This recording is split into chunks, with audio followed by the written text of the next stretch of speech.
اسکی بڑی بڑی ہیزل آنکھیں، گھنگریالے سیاہ بال اور گورا رنگ اسے گاؤں کا سب سے پیارا بچہ بنا دیتے تھے۔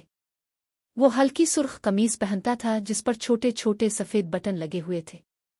ایک دن جب وہ جنگل میں کھیل رہا تھا تو اس کی نظر ایک چمکتی ہوئی سونے کی گھنٹی پر پڑی۔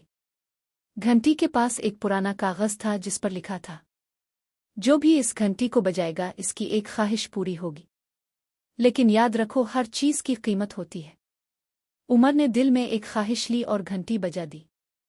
اس نے کہا، میں چاہتا ہوں کہ میرے گاؤں میں ہمیشہ کے لیے میٹھے پھل اگے۔ اگلے ہی دن تمام درخت رس بھرے آم، سیب اور کلاہے لے کر لہلہا اٹھے۔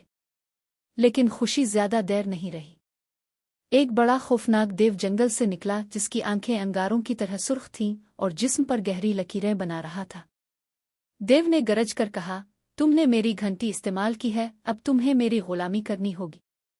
عمر نے گھبرانے کی بجائے اپنی ذہانت استعمال کی۔ اس نے دیو کو ایک پہیلی سنائی۔ وہ کیا چیز ہے جو بھاگتی ہے لیکن چلتی نہیں، بہتی ہے لیکن گرتی نہیں؟ دیو غور کرتا رہا لیکن جواب نہ دے سکا۔ آخرکار وہ شرمندہ ہو کر غائب ہو گیا۔ گاؤں والے خوش ہوئے اور عمر نے سبق سیکھا، ہوشیاری اور بہادری سے ہر مشکل پر قابو پایا جا سکتا ہے۔